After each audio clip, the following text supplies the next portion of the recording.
Il était 2h47 du matin quand le silence de l'appartement fut brisé. Un message, une simple vibration sur son téléphone. Qui pouvait écrire à une heure pareille? Camille hésita avant de tendre la main. Son cœur battait déjà plus vite. Comme si son instinct savait avant elle que cette nuit ne lui laisserait aucun répit. On doit parler. Maintenant. Viens seule. Le message n'était pas signé, mais elle n'avait pas besoin d'un nom. Une seule personne écrivait avec cette froideur tranchante. Léo. 3 ans sans un mot, et voilà qu'il refaisait surface. Elle se leva, enroulant machinalement son écharpe autour de son cou. La pluie, fine et glaciale, martelait les vitres. Paris semblait retenir son souffle, étouffant dans la nuit un secret que personne n'osait partager. Mais Camille, elle, le savait. Le passé n'était jamais enterré. Il attendait juste, tapis dans l'ombre, prêt à revenir mordre. Le café où ils se retrouvèrent semblait figé hors du temps. Une ampoule vacillante, une odeur persistante de tabac froid, et ce murmure constant d'une machine à expresso usée. Léo était déjà là, assis dans un coin, sa silhouette à moitié dissimulée par la pénombre. « Tu es venu ?» dit-il, sans lever les yeux de sa tasse. Camille resta debout, immobile, pesant chaque mot qu'elle s'apprêtait à dire. Mais avant qu'elle ne puisse répondre, il ajouta, presque en chuchotant, « Je sais ce que tu as fait. » Le sol sembla se dérober sous ses pieds. Elle voulait crier, nier, partir, mais elle ne fit rien. À la place, un souvenir l'envahit, brutal et implacable. Une nuit semblable, des larmes, un choix qu'elle croyait avoir enterré avec lui. Qu'auriez-vous fait à sa place? Est-il possible de vivre avec un mensonge, même quand c'est pour sauver ce qu'on aime? Les flashbacks se mêlèrent à la réalité. Des éclats de voix, une porte claquée et le regard brisé de Léo, ce soir où elle avait décidé que leur amour ne suffirait plus. Mais à cet instant précis, en face de lui, elle comprenait une chose. Il ne s'agissait plus de sentiments, il s'agissait de vérité, et elle n'était pas prête à la lui donner. Léo se leva soudain, brisant le silence. Ses yeux, hantés mais déterminés, rencontrèrent les siens. « Demain tout changera, Camille. Prépare-toi. » Il sortit avant qu'elle puisse répondre. Et pendant une longue minute, elle resta là, seule, tremblant non pas de froid, mais d'une peur qu'elle n'avait pas ressentie depuis des années. La pluie continuait de tomber. Camille, accoudée à la fenêtre de son appartement, fixait la ville endormie. Sa main serra involontairement l'écharpe que Léo lui avait offerte autrefois. À quel point sommes-nous prêts à risquer la paix pour protéger nos secrets? Demain arrivait, et avec lui, le poids d'un passé qu'elle n'avait plus la force d'affronter. Il y a des nuits qui semblent se fondre dans l'éternité, où le temps s'étire et où chaque seconde s'imprègne d'un poids étrange, comme une promesse de quelque chose qui va basculer. Ce fut une de ces nuits. Camille ne le savait pas encore, mais chaque battement de son cœur la rapprochait inexorablement de ce qu'elle avait passé des années à fuir. Elle était comme un funambule, avançant sur une corde raide tendue entre son passé et son présent. Depuis des années, elle vivait avec ce paradoxe. Plus elle essayait de s'éloigner de ce qu'elle avait fait, plus elle sentait ce poids invisible l'attirer vers un abîme qu'elle avait juré de ne jamais revisiter. Mais pourquoi cette peur? Pourquoi ce tremblement imperceptible dans ses mains, ce frisson glacé le long de sa colonne vertébrale? Était-ce simplement Léo, avec ses mots cryptiques et ses silences lourds? Non, c'était bien plus que cela. C'était ce que Léo représentait, une vérité qu'elle n'avait jamais eu le courage de regarder en face. Camille n'avait jamais été une femme faible. Elle avait traversé des tempêtes qui auraient rebrisé d'autres. Elle s'était tenue droite lorsque le monde entier s'effondrait autour d'elle, construisant brique après brique une vie qu'elle pouvait appeler sienne. Mais la vérité, c'est que cette force n'était qu'une façade, une armure qu'elle portait pour cacher les fissures sous la surface. Et Léo, lui, savait exactement où frapper pour que cette armure vole en éclats. Le passé est une chose capricieuse. Parfois, il reste enfoui, docile, se laissant recouvrir par les strates du présent. Mais il suffit d'un mot, d'un regard, d'une nuit comme celle-ci, pour qu'il remonte à la surface avec une violence inattendue. Camille se souvenait. Comment pourrait-elle oublier? Il y avait cette soirée, il y a 3 ans. Une dispute qui avait commencé par des murmures et s'était terminée par des cris. Léo, debout dans l'ombre, la suppliant de rester, et elle, les poings serrés, le regard dur, refusant de céder. Ce n'était pas qu'elle ne l'aimait pas. Au contraire. Mais parfois, l'amour ne suffit pas à réparer ce qui était brisé. Elle avait pris sa décision cette nuit-là. Une décision qu'elle avait justifiée, rationalisée, enterrée. Elle avait choisi de partir, de tourner la page, de recommencer ailleurs. Mais partir n'est jamais une solution. Les souvenirs voyagent avec nous, même lorsqu'on pense les avoir laissés derrière. Il y avait aussi autre chose, bien sûr. Une vérité qu'elle n'avait jamais osé prononcer à haute voix, pas même à elle-même. Cette vérité, c'était le cœur de tout.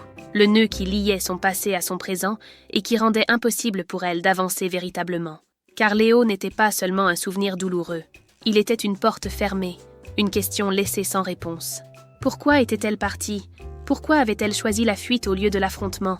Était-ce par peur, ou parce qu'au fond d'elle, elle savait qu'il y avait des choses qu'elle ne pourrait jamais lui dire? Ce soir-là, en recevant ce message, Camille sentit cette porte s'entr'ouvrir, une brèche à peine perceptible, mais suffisante pour laisser filtrer la lumière crue de ce qu'elle avait passé des années à ignorer. Et maintenant, elle se tenait là, sur le seuil de cette porte, incapable de reculer mais terrifiée à l'idée d'avancer. Les secrets ont un prix. C'est ce que Camille avait appris au fil des années. Plus ils sont enfouis profondément, plus ils exigent de vous quand ils refont surface. Elle s'était convaincue qu'elle pouvait vivre avec le sien, qu'avec le temps, il deviendrait simplement une ombre parmi d'autres. Mais Léo ne le voyait pas ainsi. Pour lui, les secrets étaient comme des dettes. Ils s'accumulaient, lentement mais sûrement, jusqu'à ce qu'un jour il faille les payer. Et ce jour, il était arrivé. Mais alors que la nuit avançait, une question persistante refusait de quitter l'esprit de Camille. Pourquoi maintenant? Pourquoi Léo avait-il choisi ce moment précis pour réapparaître? Il y avait quelque chose dans son message, quelque chose dans la façon dont il l'avait écrit, qui laissait entendre qu'il savait plus qu'il ne disait. Que ce n'était pas seulement une question de ressentiment ou de nostalgie. Non, cela allait bien au-delà. Camille sentait, avec une certitude glaçante, que Léo n'était pas seulement revenu pour parler. Il était revenu pour obtenir quelque chose. Mais quoi?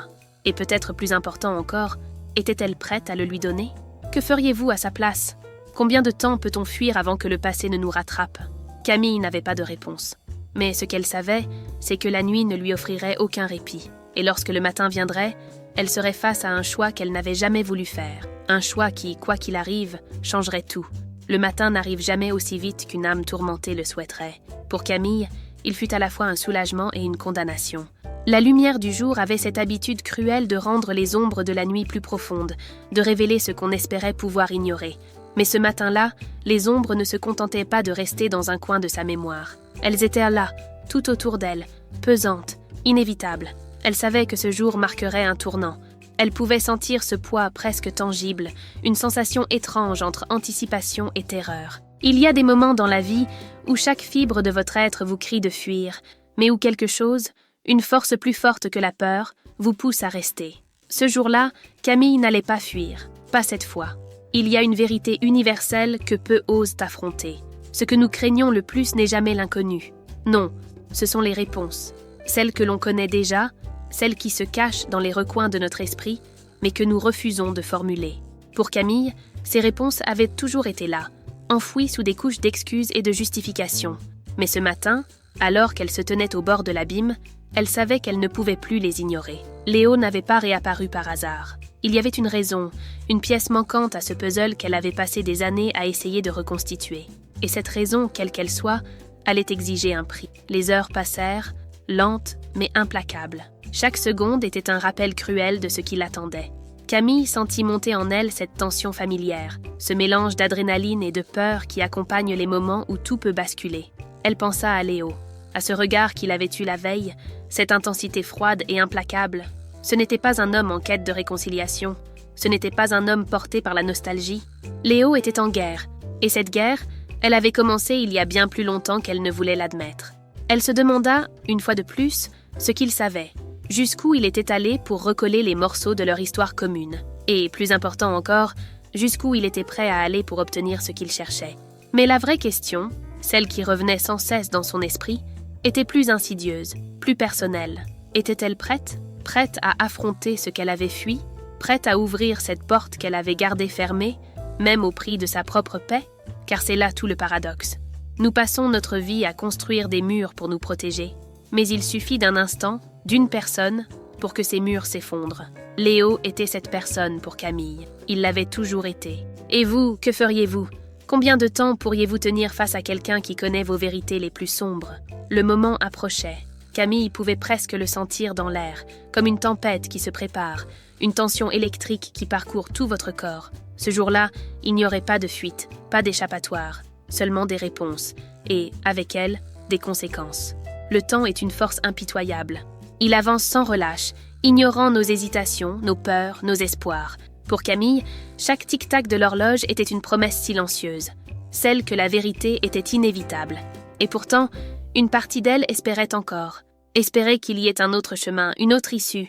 Mais l'espoir est une chose fragile, et face à la réalité, il ne tient souvent pas longtemps. Alors que le jour avançait, une pensée s'imposa à Camille, claire et implacable. Ce qu'elle craignait le plus n'était pas la confrontation avec Léo. Ce qu'elle craignait, c'était ce qu'elle verrait en elle-même une fois que tout serait révélé.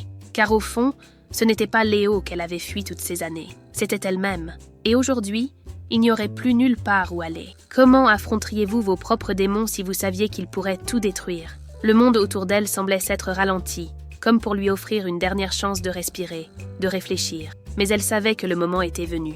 Le passé n'attend jamais longtemps. Il y a des moments où le silence devient plus bruyant que les mots, où chaque respiration semble être un cri dans un vide infini. Ce fut l'un de ces moments pour Camille. Le présent avait cessé d'exister. Elle était à la croisée de deux chemins, chacun menant à une fin différente, mais aucune ne promettant la paix. Face à Léo, elle sentit une étrange sérénité mêlée à une terreur sourde.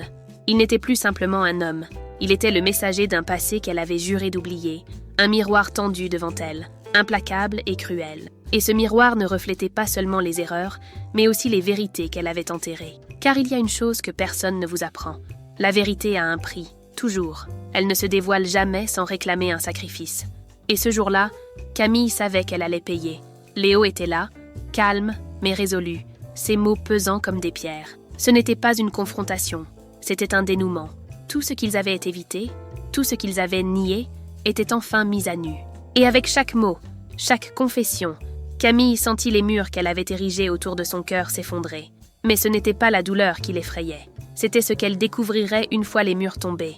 Pensez-vous vraiment que le passé peut être effacé? Que les choix que nous faisons peuvent disparaître simplement parce que nous décidons de ne pas les regarder en face? Pour Camille, la réponse était claire maintenant. Non, le passé ne disparaît jamais. Il reste, tapi dans l'ombre, patient mais implacable, attendant le moment où il peut enfin réclamer son dû. Et ce moment était arrivé.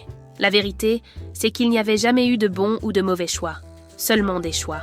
Et chaque choix qu'elle avait fait l'avait menée ici, à cet instant précis, face à cet homme qu'elle avait aimé, trahi et abandonné. Mais l'amour ne s'efface pas vraiment. Il change, il s'adapte, il se transforme. Et ce qui restait entre eux, ce n'était pas seulement de la douleur, c'était quelque chose de plus profond, plus complexe. C'était une reconnaissance, une compréhension mutuelle que, malgré tout, ils avaient toujours été liés. Comment pardonnez-vous quand vous savez que le pardon ne changera rien? Et comment avancez-vous quand vous savez que rien ne sera jamais comme avant? Pour Camille, ces questions n'avaient pas de réponse. Pas encore. Mais ce qu'elle savait, c'est qu'elle ne pouvait plus fuir. Ce qu'elle avait fait à Léo, ce qu'elle s'était fait à elle-même. Tout cela était là, devant eux. Et pour la première fois, elle se sentait prête à l'affronter. Mais la vérité, c'est que ce n'était pas Léo qui attendait des réponses. C'était Camille elle-même. Elle avait passé des années à se convaincre qu'elle pouvait vivre avec son choix, qu'elle pouvait enterrer la douleur et continuer à avancer. Mais aujourd'hui, face à Léo, elle réalisa que vivre avec un mensonge, même pour de bonnes raisons, était pire que tout. Que feriez-vous à sa place? Auriez-vous la force de tout avouer, même si cela signifiait perdre ce que vous avez de plus cher? Camille se tenait là, vulnérable mais déterminée. Elle savait que la vérité n'apporterait pas de rédemption. Elle savait que cela ne réparerait pas ce qui avait été brisé. Mais pour la première fois, elle comprenait que la vérité n'avait jamais été pour Léo. Elle était pour elle. Le moment final approcha, lent mais inévitable. Chaque mot, chaque regard, chaque silence était une pièce du puzzle. Et lorsque la vérité fut enfin révélée, ce fut comme si le monde s'était arrêté. Il n'y avait pas de cris, pas de colère, pas de reproches. Seulement un silence, lourd et chargé de tout ce qui avait été dit et de tout ce qui ne le serait jamais. Car parfois, ce ne sont pas les mots qui comptent, c'est ce qu'ils laissent derrière eux. Et dans ce silence, Camille trouva enfin ce qu'elle cherchait depuis si longtemps. Pas la paix, mais une sorte d'acceptation. Elle n'était plus une femme qui fuyait, elle était une femme qui affrontait. Et vous, seriez-vous capable de regarder votre propre vérité en face? La réponse, pour Camille, ne changerait pas ce qui était arrivé, mais elle changerait tout ce qui viendrait après.